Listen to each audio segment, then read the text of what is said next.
I'm working from the New Perspectives Access 2007 textbook. I'm in Tutorial 1. I'm on page 23 and I'm creating a simple query. In the prior sections of this chapter, we created a database. We needed to create a database in order to be able to hold the objects. We created a table. Now a table holds data.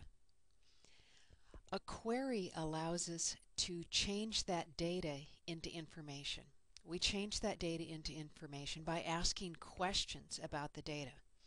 The very simple query that we're going to create in this next step is not really going to ask a very specific question.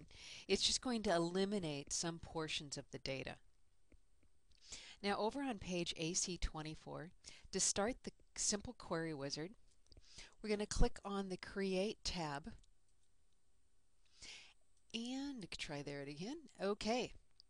Now if you notice in figure 1-21, the table is open.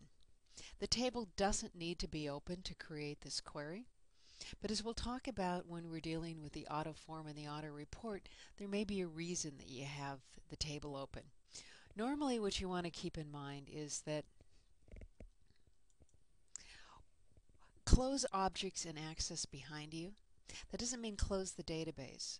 It just means if you have a table open and you're going to create a form based on that table, close the table first. There's going to be situations where if the table's open and you're trying to work on a form, you're going to get an error message.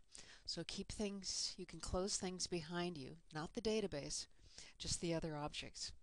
So from the Create tab, I'm going to click on Query Wizard, and when the new query dialog box opens, I have some options here. I can do a simple query.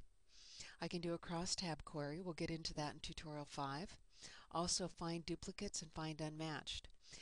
These last two queries, find duplicates and find unmatched, you're going to get into those in Tutorial 5 as well.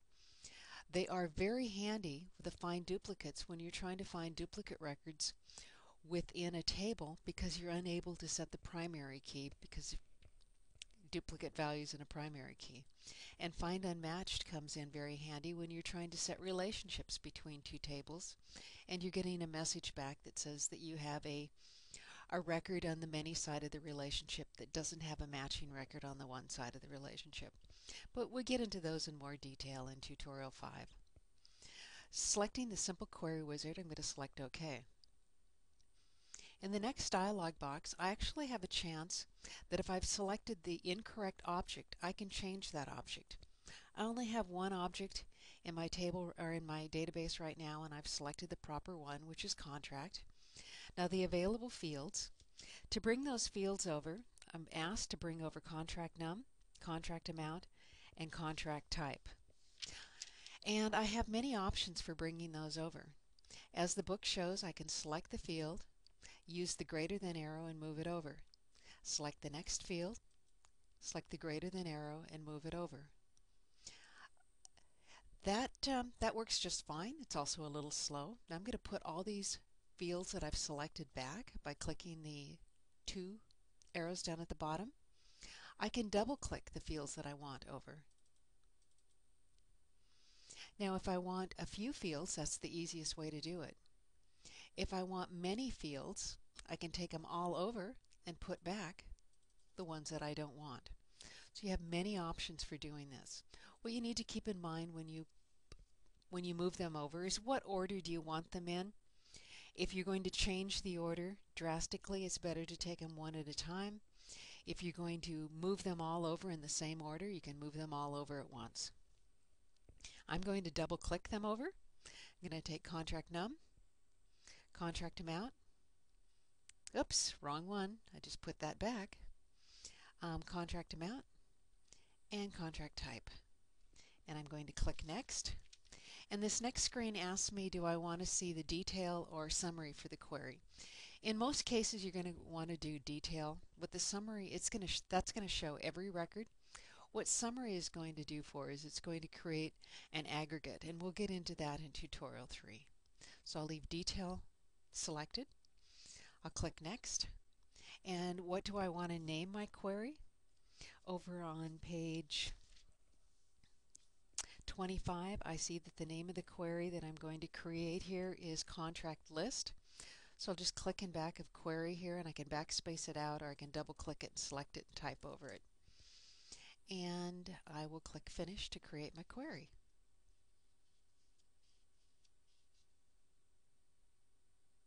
And as you can see here, I failed to bring in the rest of my records, which is not a problem at this time. I'll go back and get those, because once I bring those records in, they will show up in the query. So I'm going to pause this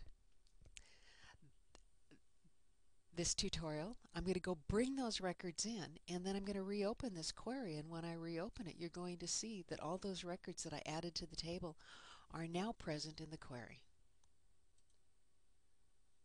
Okay, I have gone in and I've copied the records into my contract table. You can see they are now present, 65 records. I'm going to close the table, and I'm going to reopen my query. Now, last time we looked in there were 10 records.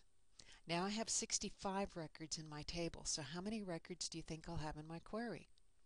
I've not rebuilt the query, I'm just going to reopen it. 65 records. See, the data in your database is stored in only one place. It's stored in the tables. The queries act on those tables. So the query is just going out and pulling the data from the table in the order that we show it, or the order that we've indicated, and is showing it to us. The query is not saved as a bit of separate data. It's saved as code, and I'm going to show you what that looks like. So I'm going to go to the Home tab, I'm going to click on the View icon, and I'm going to click on the SQL view.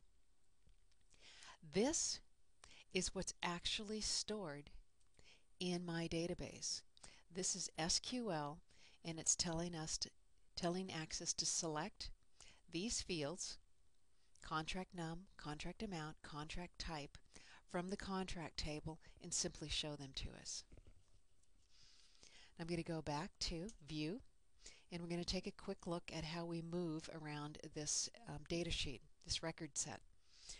I can go fast forward, or slow forward to go one at a time, fast forward to go to the end, slow back to go back one at a time, fast back to go back to the beginning. If I hold down my Control key and press my End key, End, E-N-D, it'll take me to the last field in the last record. Holding down my Control key and pressing my Home key will take me to the first field in the first record.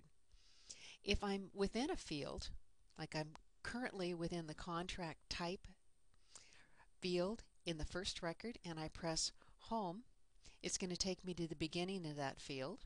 I press End, it'll take me to the end of that field. I'm going to click back in it.